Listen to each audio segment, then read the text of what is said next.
Senator Padilla. Thank you, Madam Chair. And also, just to, before I get to my questions, clarify, I want to make sure that the record accurately reflects Commissioner Hovland's response to whether or not he supports foreign donations into our election administration.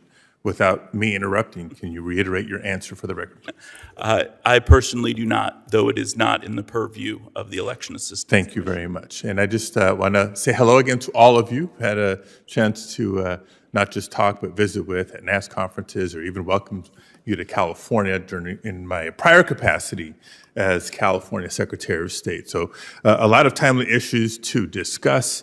I know Senator Welch already engaged in the threats of election misinformation and disinformation topic.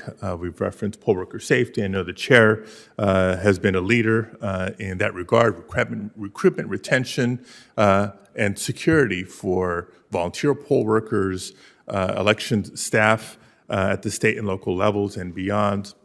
The need to upgrade our voting systems nationally, not just BVSG in setting the standards, but helping jurisdictions with those infrastructure improvements. And speaking of infrastructure, I know there's a desire for additional funding for our election. I support that, not just one time, not just once in a generation. It's been too long since HAVA, but ongoing, sustained funding that reflects the fact that our elections infrastructure is now designated as critical infrastructure by the United States government and has been for several cycles now.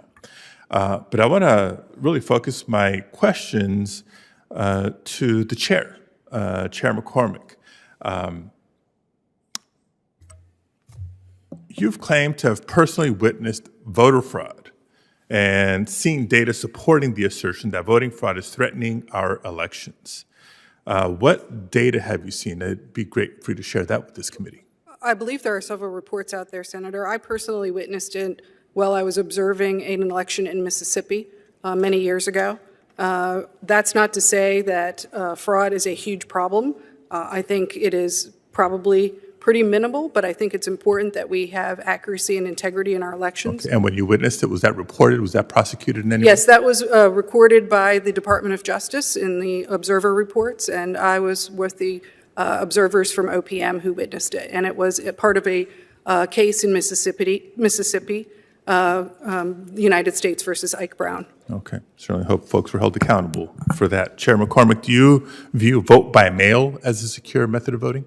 Well, being a new resident of California, yes, sir, I have voted. My last election, I voted by mail for the first time. And did you sign up for ballot tracking? I have not signed up for ballot tracking. I highly encourage you to. Yes, go to www.sos.ca.gov. I will give Registrar Logan a call and ask him to sign me up. He can't do it for you. You got to do it yourself. I understand, sir.